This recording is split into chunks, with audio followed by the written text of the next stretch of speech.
Hi, I'm Meta Spencer, and today we get a real treat. We get to go to Cape Town, South Africa, where I've never been before in my whole life, and we're going to talk to an expert on famine. This is Stephen Devereaux, who I thought he was in Brighton, England, because that's what his website says. But no, he lives in Cape Town, South Africa, and he commutes to teach in the UK. So we're going to talk about famine, which is certainly his expertise. He teaches at the University of Sussex and does research at the Institute for Development Studies there in Brighton. And here in Toronto with me is my right-hand man, my assistant, Adam Wynn, who was telling me some tidbits that he'd gleaned from Google about our speaker, Stephen Devereaux. And so I thought, well, you know more about this man already than I do. So join us and you can help interrogate him. Okay. So good morning, Stephen Devereaux. Good morning, Meta. Thank you so much for the invitation. It's great to be here. Well, it's not morning for you. What time of day is it? It's 6:30 in the evening. Okay. Getting dark here in Cape Town. Interrupting your dinner. Okay, you are the man to talk to about famine.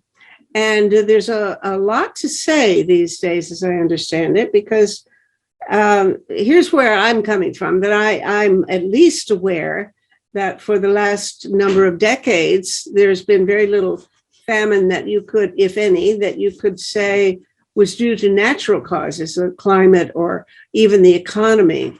Or technology failures or something of that kind. It's all been almost entirely a political event, and it's all about human rights, and it's all about people trying to starve each other into submission and so on. But I believe nowadays we've got to look forward to something that is more caused by climate. Is that a good starting point, or do you have a different perspective on that? No, I think that captures an essential feature very well, which is that famines are increasingly man-made or human-made, and less increasingly due to natural causes or natural disasters. But in fact, recently, because of climate change and extreme weather events, etc., you could say that climate is making a comeback as a causal driver of famine. And it's not that, say, a drought causes famine, because it's a starting point of a process, and famine is a process.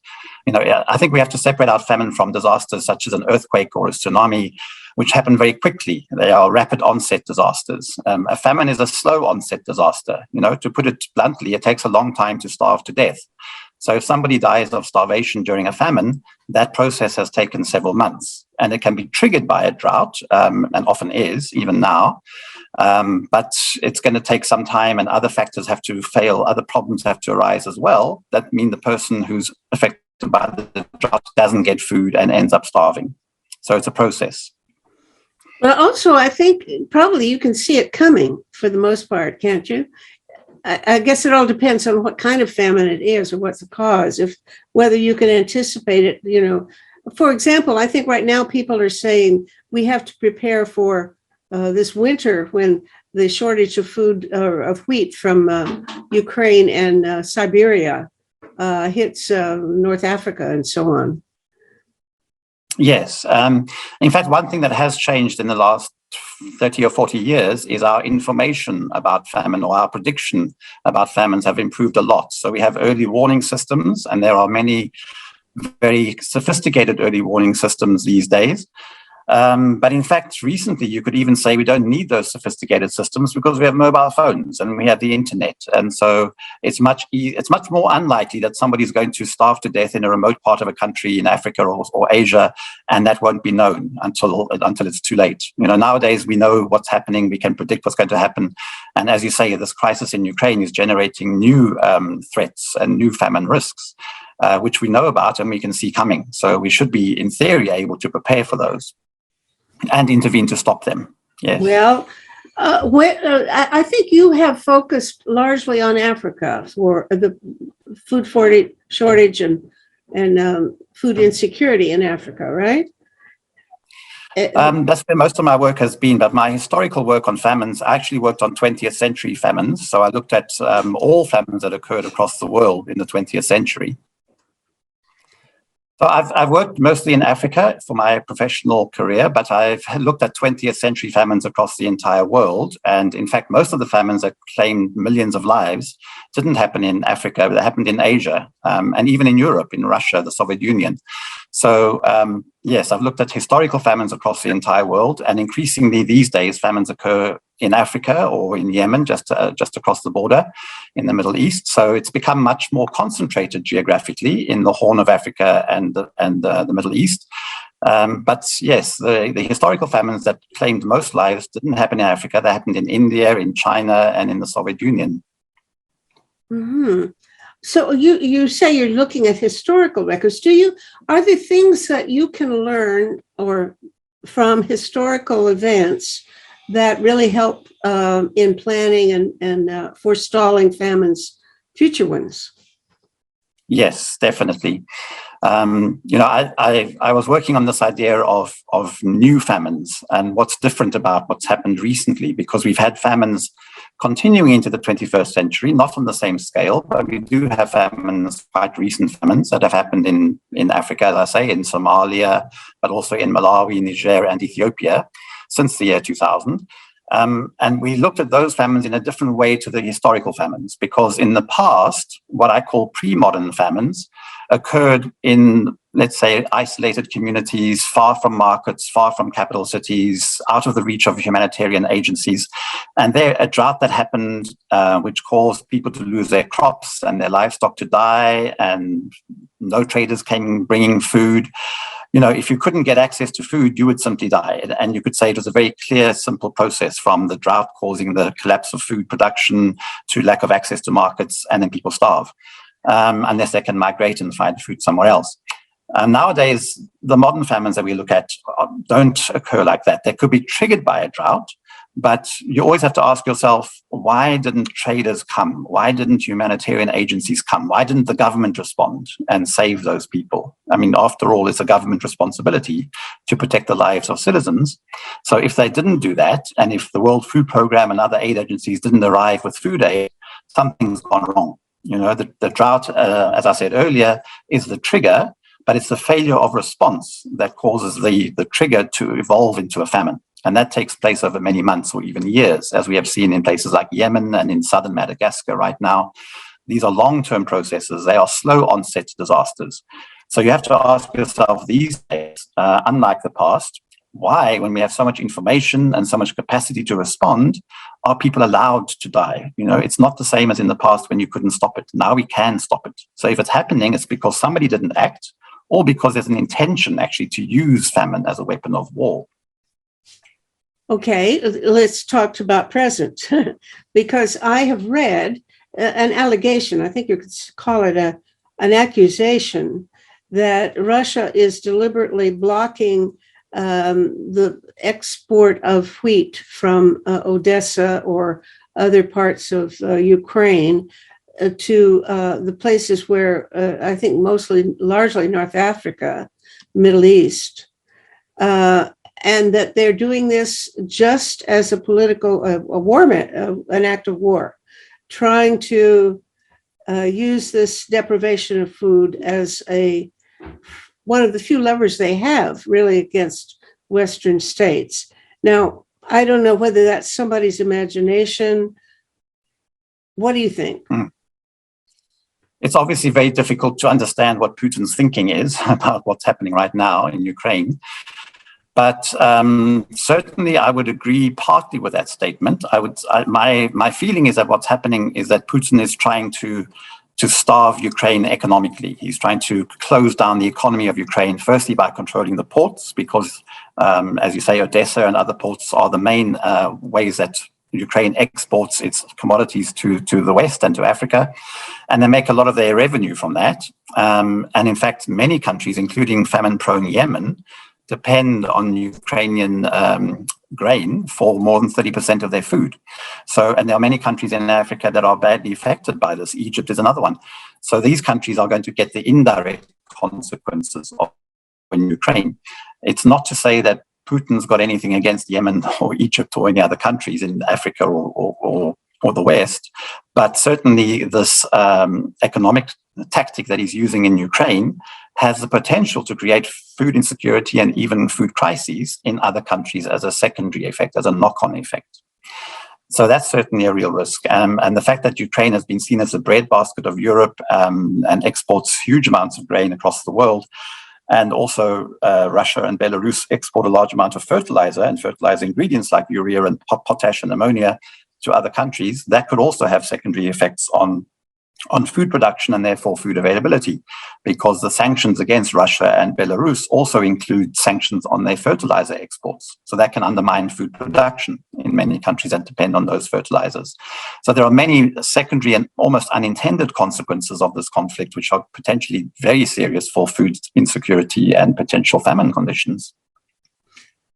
You said a minute ago, we imagine how shocking it is that there could be a famine in the modern era when it's so easy to solve the problem. The governments can do it if they put their minds to it. Well, can they solve this one? Will there be an overall global food shortage because of this war? Again, that's quite difficult to predict. And what's quite striking about what's happening now is that food prices have been rising even before the war in Ukraine. So in January 2022, just before the invasion, food prices, the FAO, the Food and Agriculture Organization of the United Nations, their price monitoring system revealed that food prices were at the highest point in history. And that was before Ukraine happened. So already we were having that inflationary problem with food prices. And now it's been exacerbated, of course, by the fuel prices rising because of Russian gas and energy, gas and oil. So there's this double effect. There's this double whammy, if you like. The first one was the pre-existing food inflation, which was partly caused by COVID-19 and the bouncing back from COVID-19 and that being a bit slow and the disrupted food systems during the lockdowns. But now that's been compounded by what's happening in the Ukraine and the effects on food and energy. And of course, what happens when fuel prices rise is that food prices rise right along behind, because when energy prices or fuel prices rise, that raises the price of transporting food. And if you're exporting food around the world, the price of doing that is going to go up, and therefore the price of food is going to go up. So yes, there's a potential, what they could call a perfect storm coming in terms of inflation, food prices rising, energy prices rising, the winter coming later this year in the north being very, very difficult for people to cope with. And again, it could be like 2008, a food and fuel double crisis, if you like. Yes, it's very serious. And how do we stop it? How can it be prevented? This is beyond a food security problem. It requires international diplomacy. It requires a political solution. It's not a technical fix, and that's, as I said earlier, this is why famine is different these days. Famine is much more a political issue these days because it's related to politics. It's not just related to food production and availability. Mm-hmm. Okay. Well, if there's a real shortage, then somebody's got to figure out where they can, it's like taking all the cushions out of your sofa and looking for pennies. If you can find around the world a place where somebody's got a stash of wheat, try to see if you can get it, right? Well, how's that done? Is it the FAO or who's in charge of taking the sofa's pillows off? Yes, I think that's a good metaphor, actually. So I think that the international humanitarian community has definitely improved its capacity to respond to crises. And, the World Food Programme won the Nobel Peace Prize 2 years ago because of their work in preventing humanitarian crises and famine deaths. And they've done a fantastic job around the world in the last 20 or 30 years. Their motto, WFP, stands for World Food Programme, but also we feed people. and they've been fantastic in terms of just the logistics of buying food or procuring food, storing it, and trucking it around the world to villages and communities that are affected by a food shortage. So the humanitarian community has the capacity to respond if it's provided with the food that's needed. And that's a pipeline issue. The WFP just moves food. They don't have the food, so they've got to get it from somewhere. And usually that comes from large surplus producers like the United States, like Canada, Australia, and those countries they donate food into the humanitarian system, and that gets sent to where it's needed. And that's complemented by private donations as well. So people make contributions, they make donations to international non-governmental organizations like, Oxfam, Save the Children, ActionAid, CARE, World Vision, and all of those NGOs, non-government organizations, are also delivering food and essential services to people, such as medicines and blankets and water supplies and so on during livelihood crisis. So in theory, the humanitarian community should be able to cope with whatever comes along, but it could reach a scale when the humanitarian community cannot cope with that increased pressure. Mm-hmm. So it very much depends on how it gets, I would say. And at this point, we don't know how bad it's going to get. Mm-hmm. So the prediction isn't foolproof. That's true. Okay. That's true. So let me just explain how this scale works, because the famine scales are an interesting and useful tool that's been developed in the last 15 years or so.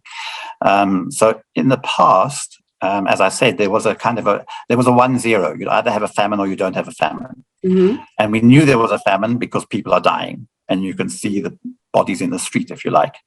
But there is a long process between the drought happens and there are bodies on the street.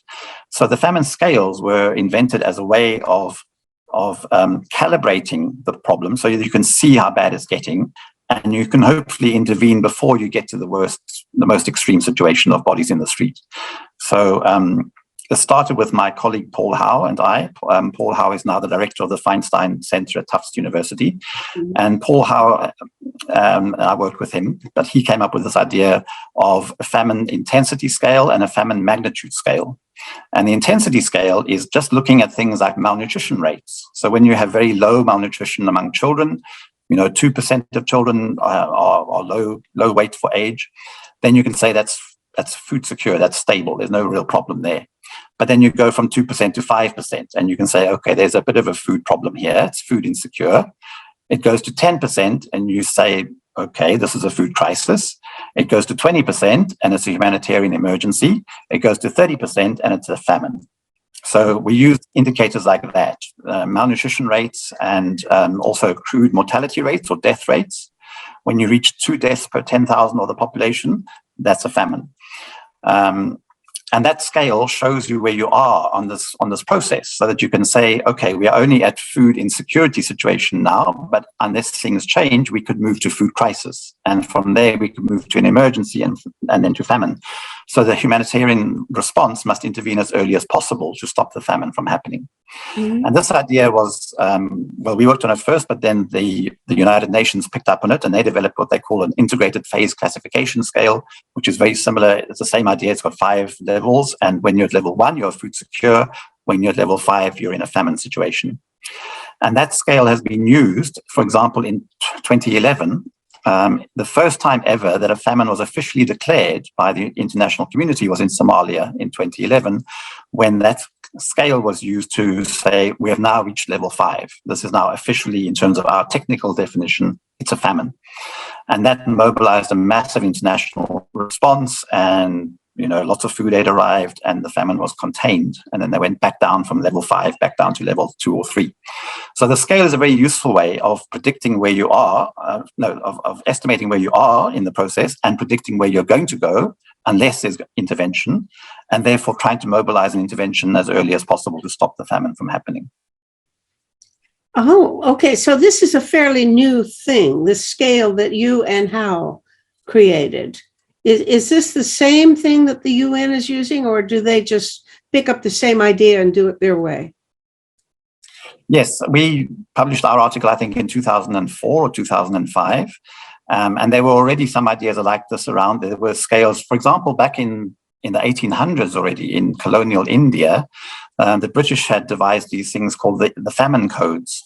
And the Famine Codes were quite the similar idea. They had 3 levels. They had stable, they had alert, alarm, and emergency, something like that. And again, it was using thresholds. So when food prices rise by 40%, then you've gone to an alert or an alarm situation. When they rise by 60%, it's an emergency. So you use food prices as one indicator. You use migration as another indicator when people are moving, looking for food. And again, they also had death rates. So you can look at the idea has been around a very long time. We tried to put one scale together in early 2000s, and then soon after that, the United Nations developed their classification scale, which was very similar to ours, actually. But they've refined it and made it more sophisticated, and now they use it as an official tool of the international community to declare a famine. Do they have personnel going around getting the evidence of the Yes, data? they do. Yeah. Yes, they do. They have. The website is very nice because they show maps, and the maps of it's a heat chart. So if it's red, it's level 5, and if it's green, it's level 1, and everything is okay. So you can see within a country, you can break down a country into different levels. It's not the whole country that's affected. This is one of the things about famine that we sometimes forget. We think Ethiopia is a famine-prone country, but actually it's only some rural areas in the highlands of Ethiopia, like Tigray and Eritrea in the past, that used to become, vulnerable to famine. You hardly ever had famine affecting the capital city of Addis Ababa. It's usually a rural problem rather than an urban problem. And so famines don't really affect entire countries. And so you need to look within the country and see where is the problem, where is it located. And even in the case of Somalia in 2011, the first officially declared famine, it was mostly in the southwest of the country that there was a problem of level 5 famine. There were problems of level 3 or 2 or 4 in other parts of the country, but the famine itself was very much localized in southwestern Somalia. I'm a little surprised that you say that that the cities don't usually get famine, but the countryside does. I would think of it the reverse. I mean, the people who produce the food are in the countryside, so they should be at least able to eat their own product. If and then maybe not have enough to send to the cities. But why is it the reverse? It's always been one of the tragic paradoxes of famine, that people that produce food are the ones that are most vulnerable to famine. And the reason is quite simply that they depend on their own production for their food. So they produce food and then they consume that food. If there's a shock to their production, they often have no other source of food. They don't have any other access. Whereas if you live in a city and you're earning a salary, or even if you're working on the streets, hustling or trading or whatever, as an informal worker on the streets, you can go to any number of markets and shops and you'll find food in those shops and markets. And the food can be coming from all over the world. In the West, we get fruit and vegetables imported from all over the world, and they're available in our supermarkets, and we don't think twice about it. But if you're in a rural area and your only source of food is what you grow, if there's a drought and your food supply is disrupted, you have no harvest that year, you have no other means of accessing food. And that's what I call the pre-modern famines, when people were farming, growing their own food, and then a shock happened to their harvest and they couldn't get food from any other source. So in the original famine theories, it was all about too many people and not enough food, production not keeping up with population, markets not being available, lack of development into rural areas, lack of roads and transport infrastructure to get food quickly to those areas affected by drought. All of those problems were to do with low levels of development and isolation of farming communities from big markets and big centers. And the urban centers were the ones that were most protected because they have access to food from all over the world. And that's still the case largely. It's still true. If you think about Yemen, if you think about southern Madagascar, these places are very isolated, very remote, very poor, and very vulnerable to a shock to their food production. What I'm inferring is that maybe battles or particular strategic spots where one of armed forces trying to battle another one might be the location where people mostly are unable to produce the food that they, because as I understand it, it's Yemen, for example, is not caused by climate. Right? Yes, that's true. And I think that Yemen is a good example of what we call a complex emergency or humanitarian crisis. And it becomes very difficult to disentangle what's a famine from what's conflict or conflict-related crisis. So a complex emergency was a term that was developed, I think, in the 1980s originally, to describe where you have a combination of often a drought. There would be a drought trigger, but there's also a conflict, and the conflict makes it difficult for people to access food. For example, the markets are shut because of bombing or insurgency. Food aid gets taken by armed militia, so the food aid doesn't reach the people it's meant to reach, and people can't even work in their fields because of the conflict. There could be landmines in their fields. And so those kinds of problems occurred in areas in Africa where there was a lot of conflict, for example, in Ethiopia, even in Mozambique, not normally a famine-prone country, but during the civil war there, they had that kind of problem. And that created a humanitarian crisis, which was partly conflict-related and partly food-related. And the food production problem could be caused by the conflict, or it could be caused by a natural disaster, or a combination of both. Now, if we look at Yemen, I think Yemen is a multiple crisis. It's got the blockade that Saudi Arabia imposed on it, which made it difficult or impossible, actually, for food and food aid to come in, and also fuel for tractors, so people couldn't grow food because they couldn't run their tractors. So there was a complex combination of things, which also led to the breakdown of health services. So when there was a cholera outbreak, that also led to children dying of not exactly diarrhea or malnutrition, but similar. It was caused by a health shock, which led them to become malnourished. So you can become malnourished due to a health shock as well as to not eating enough food. And so it all becomes very complicated to disentangle and to say this is a famine. And I would actually say that what's happening in Yemen is like a complex crisis, which has many, like a flower that's got many petals, and one of the petals is famine, and the other petals are health crisis and conflict and economic collapse and a whole diseases, a whole bunch of things going on at the same time, which result in one outcome, which we could call famine outcome, which is when you see elevated levels of malnutrition-related mortality. Mm-hmm. I believe I've heard that maybe the one in India many years ago was that there was food, but people didn't have money to buy it. Is that often, you would call that a famine for sure, but it wasn't that there wasn't adequate food available, but that there was no money. Is that a common factor? Yes. So if I can go back to my idea of the pre-modern famines being the pure drought famines, when there was a drought that led to mortality because of no other sources of food. Then we come to the modern famines. Well, let me jump to the postmodern famines, which are these contemporary crises, which are very complex, which I've just discussed.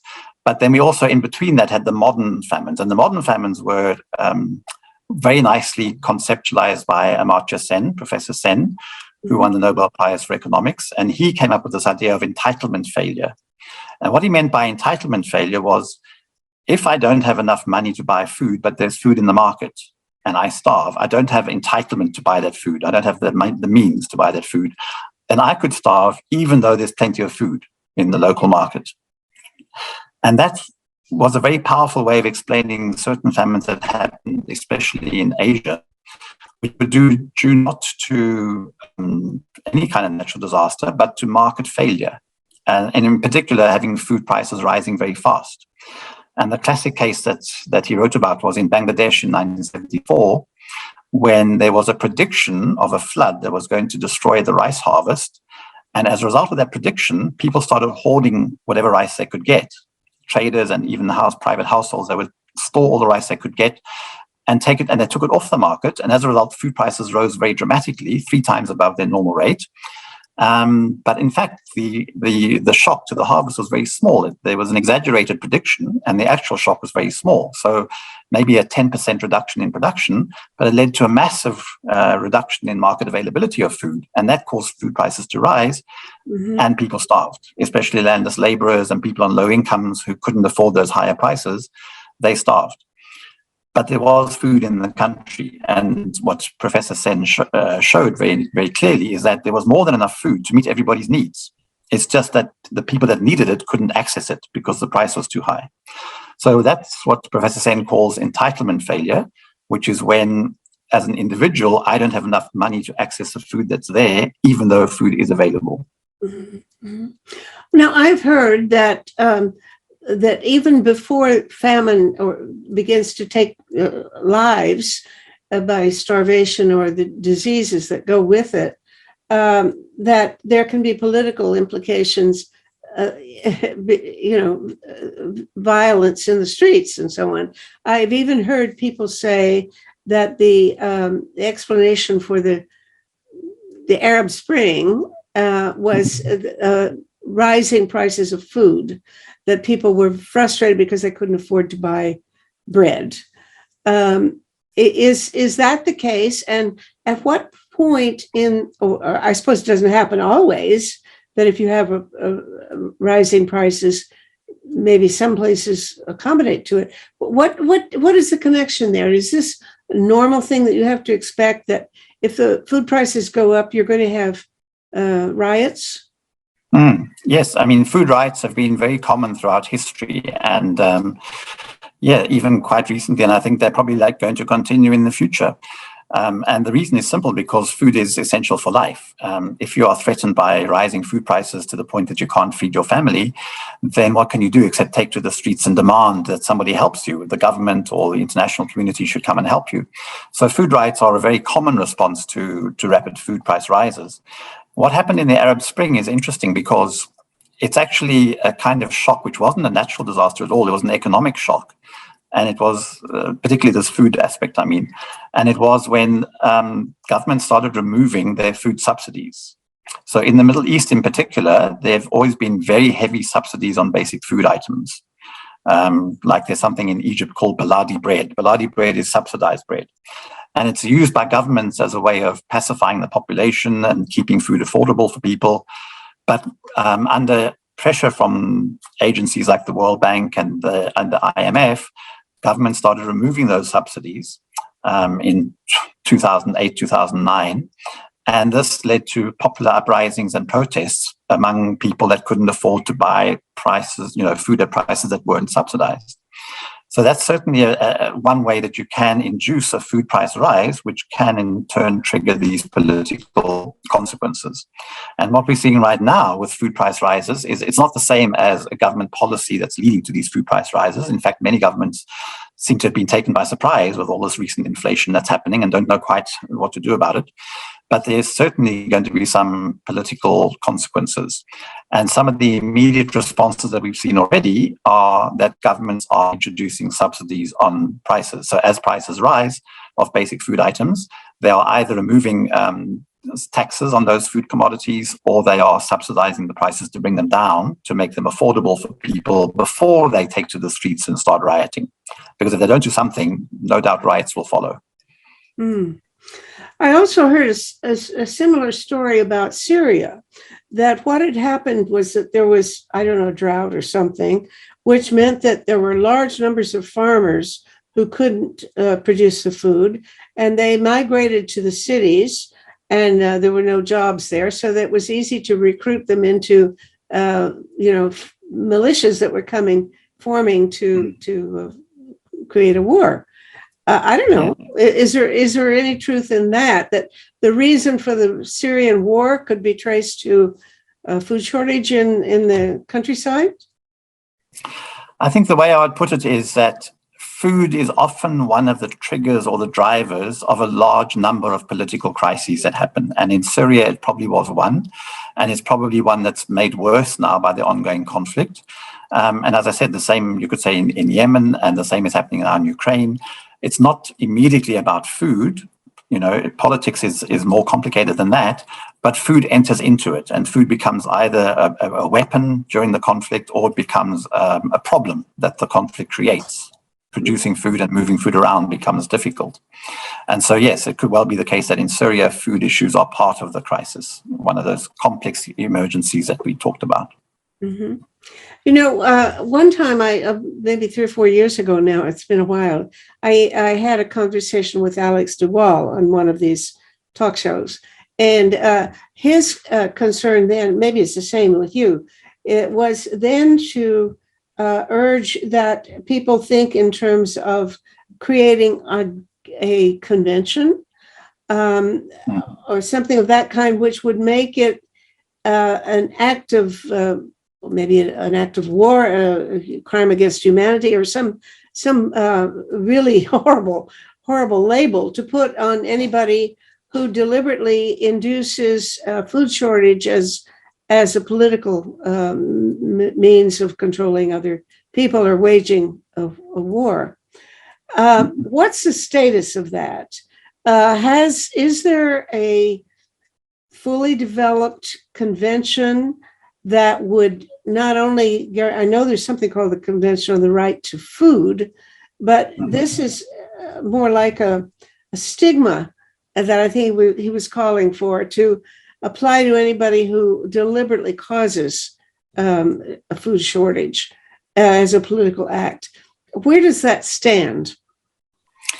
Yes, I mean, Alex has done great work, and one of his earlier books was called Famine Crimes, and his argument was that every time a famine happens these days, it should have been prevented, and therefore somebody is responsible for allowing it to happen or causing it to happen.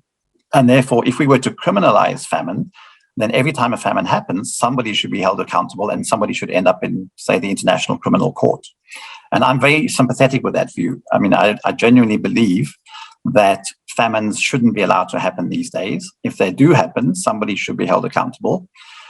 And what we have is something rather weak called the International Voluntary Guidelines on the Right to Food. And it's very difficult to enforce that type of mechanism. It doesn't have legal status. I mean, you can't take a government to court on the basis of those voluntary guidelines. And one of the reasons is that you need to have consensus on making these kinds of conventions legally enforceable or justiciable. And it's always the case that one country doesn't sign up to it. And I must say, very often it's the United States that refuses to sign these international conventions. So yes, it's there in theory, it's out there, and it's been promoted by agencies like the Food and Agriculture Organization of the United Nations, and they're trying to give it more strength. But what we're seeing right now, of course, is a big resistance to globalization and global governance. And so I think the likelihood of us getting progress towards an enforceable right to food is probably less now than it's been for quite a while. There was possibility maybe 5-10 years ago it could have happened. Now I think in the present climate, it's very unlikely to happen for quite a while. I had a talk show with Elal Elver, who was the UN High Rapporteur on the Right to Food, and Special Rapporteur, I think is the title. And this was not long ago, and she was agitated and concerned about some places like Afghanistan, where I think she believes, I'm sure it is true, that sanctions on the Taliban have made it impossible for people to get the money to buy the food or obtain it. Is that have I got it right? I think so, yes. And I think that's also an example of how difficult it is to solve these problems, because there's a conflict, if you like, in terms of trying to achieve different rights. So let's say you're trying to achieve the right of girls to get education in Afghanistan. And the only mechanism that you have as the international community is to apply sanctions on the Taliban. But that has the inadvertent consequence of making it difficult for poor Afghan people to access food. Now you've created another problem by trying to solve the right of girls to education. You've created a right to food problem. And it just shows you how terribly complex these situations are. Going back to Yemen, another example there, of course, is the fact that the US and the UK are two of the biggest sellers of arms to Saudi Arabia. And yet Saudi Arabia is a country that's been blockading Yemen and stopping access to emergency supplies and food getting into the country. So on the one hand, the US and the UK are always calling to an end to the conflict and trying to negotiate an end to the conflict. On the other hand, they're supplying arms to Saudi Arabia, which is partly responsible for the crisis. So I have to acknowledge that it's not just the UK and the US, it's also Canada. I was reading, I think this very morning, that the second largest recipient of weapons made in Canada is Saudi Arabia. The first, of course, is the US. The US buys things to use as a part of their arsenal. But Canada has been selling armored personnel carriers, which are sort of like tanks, I gather, to the Saudis. And the question is, are they actually being used in Yemen? I don't know. Actually, Adam is sitting quietly and hasn't asked a single question, but he may have some information about some of these things that I don't have. Do you have any information about that, or any other question you want to ask, Adam? I don't have information, or I guess thank you for the chance to chime in. I don't have information for the Yemen famine, but I would be curious to hear Dr. Devereaux's perspectives on the Madagascar famine, which people are saying is the very first famine to be solely caused by climate change rather than a conflict or political action. That being said, climate change, of course, could be considered a byproduct of various political decisions, but they are saying it's the first climate change-induced famine. Do you think that's an accurate assessment?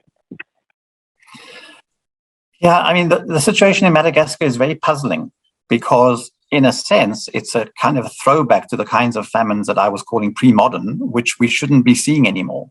We have the capacity to end those kinds of famines. And it's really not a situation like when Al-Shabaab was stopping aid from getting into southern Somalia, or the conflict in Ukraine causing disruptions to food supplies and to fertilizers and so on. It's really nothing like that. It's an old-style drought that's been going on for some time, and there's been humanitarian relief. The World Food Programme scaled up its humanitarian relief program massively to southern Madagascar, preventing a lot of deaths, no doubt. And yet it continues as a famine or a near famine situation. And you kind of wonder, well, why is this? Why are we having this kind of old style famine in the 21st century? Because almost all the recent famines or near famines have been related to conflict in some way, or civil insecurity at least. And I think that maybe the best way to think about it is that southern Madagascar is an environmentally fragile area anyway. So the people have very little resilience.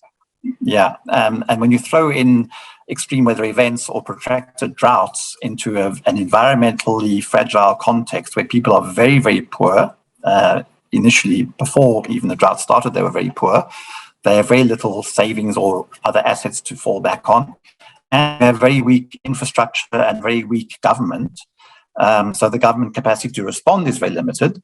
Then what you get is a population that ends up being almost permanently dependent on food aid from the international community, because it's really a problem of development. And the bigger changes that are needed are to do with infrastructure and developing markets and roads and telecommunications and health systems and all of those basic things that we take for granted in the West, but are simply not there in parts of the world like southern Madagascar.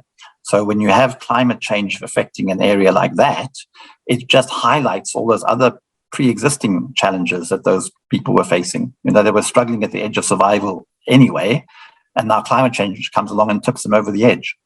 So that's the way I would look at it. And certainly climate is a lot to do with it, but it's in this context of massive poverty and lack of development and weak government that the climate shock has such a magnifying effect on people's survival. Do you think we might see more of these, what you call the pre-modern famines in the future? They are kind of, as you mentioned, the old style of famine, but I'm thinking, for example, the small island developing states. Already a number of them are very reliant on imported food, and oftentimes it's the offals of which other larger developed countries don't want, but the existing industries for food systems, whether it be ocean-based or land-based are already strained to capacity with various challenges, climate change, over exploitation, both by existing populations, but also populations outside of the area and things like that. Do you think we might see more of these pre-modern famines? Unfortunately, I would say that's very likely, yes. At the end of the 20th century, around 2001, I wrote a paper called Famine in the 20th Century, and I looked at all the famines that we had any evidence about, 73 or 74 famines, and I tried to classify them. And I said the three main causes, or the four main causes of famines in the 20th century were climate, colonialism, communism, and conflict. So the four What? C's. Conflict. Conflict. Yes. So climate, colonialism, communism, and conflict. And I concluded by saying that colonialism is no longer really a problem. Communism is really no longer a factor, as it has been as recently as North Korea famine in the 1980s. It was still a factor, but not so much now. So the only real problem going forward is going to be conflict-related famines, because climate we can deal with. We can stop a drought turning into a famine. And now, 20 years later, I'm actually revising that and saying to myself, well, conflict famines are certainly continuing, Yemen being a case in point, but climate famines are definitely back. And southern Madagascar is a case of that.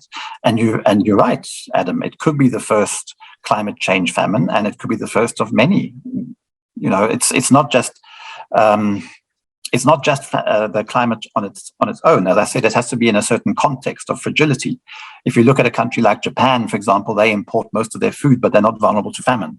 But the small island states, which are importers of food and have very low economic base and weak government or low infrastructure and weak systems, they are highly vulnerable to climate shocks and to climate change. And so, sure, we could see that becoming a trend in the next 10, 20, 30 years. What is your perspective on the, you mentioned North Korea there, the politicalization of food aid and development aid. We sometimes see that North Korea, for example, will, in debates with neighboring countries, will request food aid as part of a deal to do certain things, whether it's, limit their weapons development or X, Y, or Z. And I've heard also, again, within the context of small island developing states, the notion of having food and development aid in exchange for buying UN votes. Yes. What is your perspective? Is this a situation that should be worried about, or is it kind of a non-issue? Yeah, so if I can go back into history a little bit to answer this question, it certainly was the case in the 20th century that many famines became politicized. And one of the ways that politics intervened was in food aid, in the area of food aid. So a classic example is that Bangladesh famine that I mentioned, which was caused by food prices rising when food was withheld from the market. And so food aid was sent to Bangladesh to try and bring food prices down. But the Americans turned away one of their food aid deliveries just as it was entering the ports of Bangladesh, because Bangladesh was selling something to Cuba. They were trading with Cuba, and there was sanctions against Cuba. The US didn't like that. And so they used that food aid as a weapon, and Bangladesh refused to back down. And so they lost that food aid. And many times in the 20th century, you saw that happening. There was a politicization of food aid. Even as recently as the 2001-2002 emergency in southern Ethiopia. At that time, there was a war between Ethiopia and Eritrea. And the emergency food supply reserve, the grain reserve that Ethiopia kept for drought shocks, was depleted because the government needed food to feed their soldiers. So they emptied the grain reserve and they gave the food to their soldiers. And then a drought hit in in Somali region in Ethiopia. And the government appealed for food aid, and the international community said, no, we won't give you food aid because we know you're going to use that food to send it to your soldiers that are fighting the war against Eritrea. And so for several months, they delayed sending food aid, and by the time food aid arrived, thousands of people had died in Somali region of famine. So politicization of food aid and using food aid as a lever is a very common tactic that international community has used in the past. I think it's slightly less of a risk now, mostly because food aid is not usually delivered bilaterally from government to government. It's usually delivered through the humanitarian system, which means World Food Program being the major agent that moves food around. They collect donations from the international community, and that gets channeled to wherever it's needed. But of course, governments can still benchmark that food aid and say, you're not allowed to send this to Afghanistan. And a very classic example of this happened in Somalia in 2011, when the US had just introduced some counterterrorism laws, which said that if anybody provides any assistance to al-Shabaab, then they could be prosecuted as supporting terrorism. And that meant that all the NGOs, the non-government organizations working in Somalia, were suddenly at risk, because if any of their food was seized by the al-Shabaab militia, even if they couldn't prevent it, the NGO could be prosecuted by the United States government. And so they all pulled out. The World Food Program and CARE and other NGOs, they all pulled out of Somalia, and they weren't operational in Somalia when the drought happened and the famine was declared. And that was another reason that it took a long time to get food aid in, because of these US counterterrorism laws. So food aid can become very much politicized, and there's a risk that will continue happening, particularly where you have this increasing tension between, let's say, the West on the one hand and either Arab countries like Syria, Afghanistan, Islamic countries like Syria, Afghanistan, or Russia or China, potentially conflict coming over Taiwan in future. There are many areas where you could see this becoming an issue, many possible scenarios where this could become a factor. Well, the way you've described it sounds really unfair. I mean, these humanitarian organizations were not giving it or selling it to al-Shabaab, but it was seized. They can't be held accountable for that, can they? Or it doesn't seem fair. Exactly. It's not fair at all, but that was the risk that they faced, and they couldn't afford to take that risk. Mm-hmm. And for what it's worth, my view is, in that kind of situation, I would probably accept a 10 to 20% diversion of food to the militia, so you can get through the 80% of food that's needed, on the humanitarian principle of do no harm, and saving lives being the number one imperative. So if you can save lives, but at the cost of having to pay off the militia with a bit of food, rather save the lives. But the politics intervenes and trumps that sometimes. Well, as I look at it, being somebody in the West, I feel like saying, if Russia is really trying to keep food from being exported by Ukraine as a political, measure to a war act, that should be criminalized, using the category that Devereaux was promoting, that it should not be acceptable.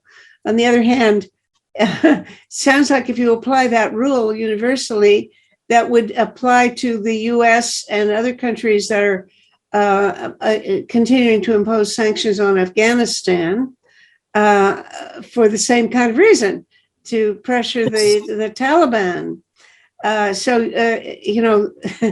If what's sauce for the goose should be sauce for the gander.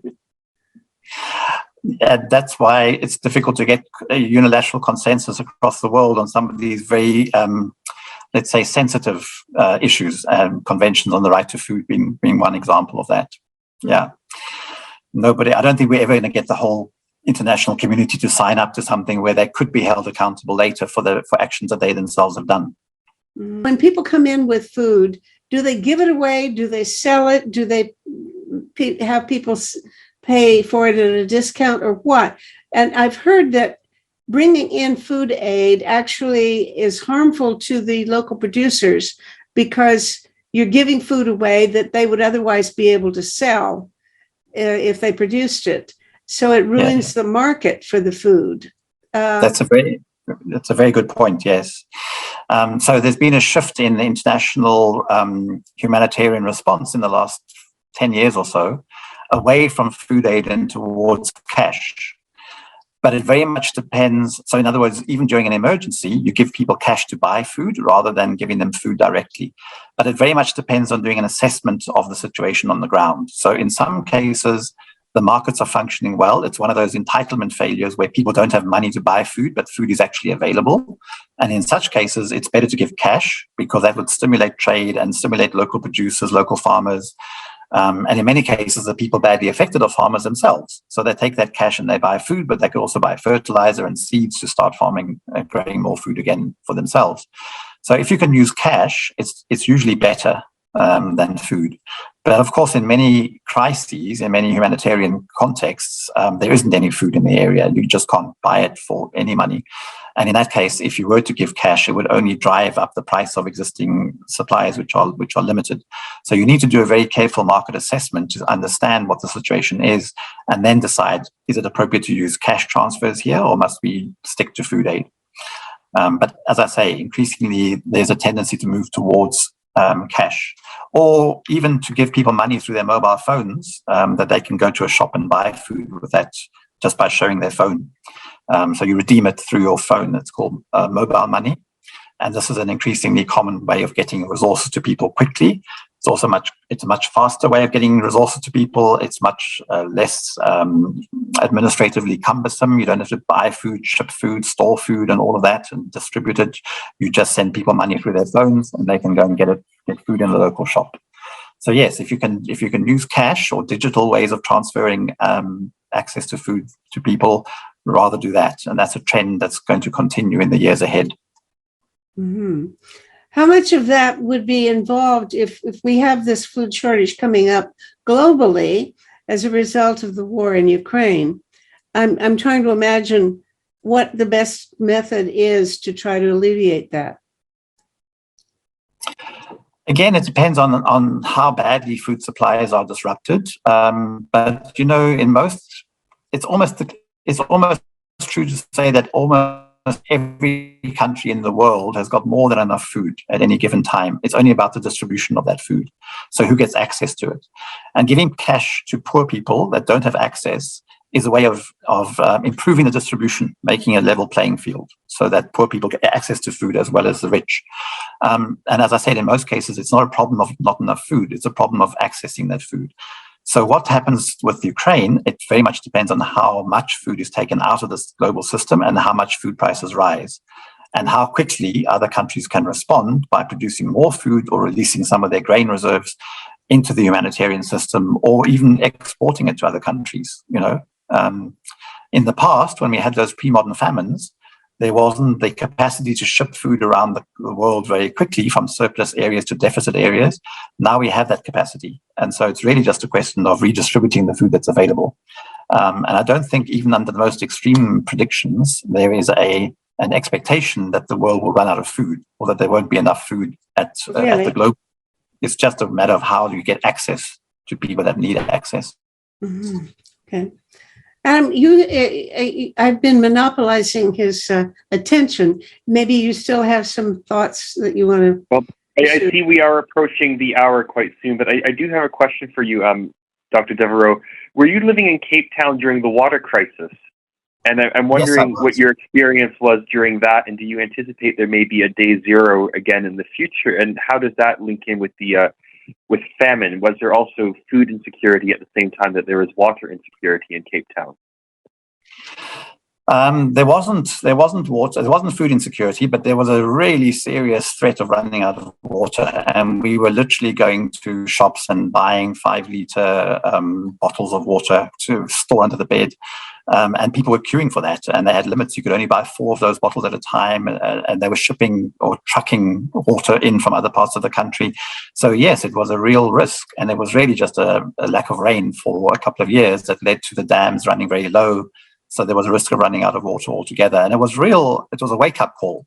And I suspect that in this century, in the coming decades, water insecurity is going to emerge as a challenge almost as much as food insecurity has been in many parts of the world, partly related to climate change, of course. So yes, water insecurity is a kind of complementary thing, but it's gave me an insight into what it must be like to feel like we could literally run out of the basics of survival. We could literally not have access to water, and it's unimaginable, but that's what happens during famine. People die because they can't access the means of survival. And it's a terrible thing. So we got a very small indicator of what that must be like for people facing famine.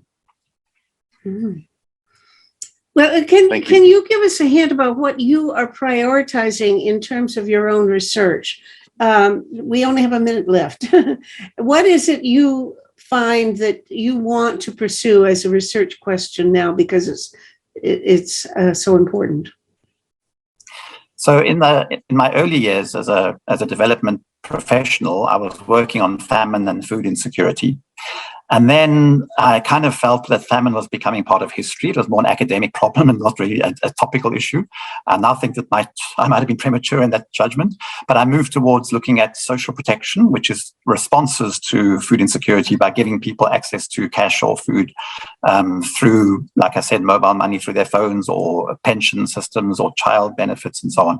So I'm looking much more at social policy solutions to food insecurity and famine as a set of policy issues, and working with governments and United Nations agencies and others on trying to find those kinds of solutions going forward. Well, God bless you. It's certainly, you can't think of a more important issue to handle, and it looks like we've got things coming up that need to be addressed. So this has been extremely interesting and important, and I really am very grateful to you for sharing all of this information with us. Have a great day. Appreciate it. Thank you very much. Thank you, Adam. Thank you. Bye. Project Save the World produces one of these shows 3 days a week, and sometimes more. This is episode number 460. You can watch them or listen to them as audio podcasts on our website, tosavetheworld.ca. Eventually, we even post the transcripts there. And when you get to the website, look around, because we have conversations going on there about 6 global issues, plus potential reforms in governance, economics, and civil society. To find a particular talk show, enter its title or episode number in the search bar, or the name of one of the guest speakers. After you've watched or listened, scroll down and share your thoughts about the show. This is a place for dialogue, so please join in. Project Save the World also produces a quarterly online publication, Peace Magazine. You can buy a single copy or subscribe for $20 Canadian per year through PressReader. Just go to pressreader.com on your browser, and in the search bar, enter the word peace. You'll see the cover of the current issue and buttons to click to subscribe.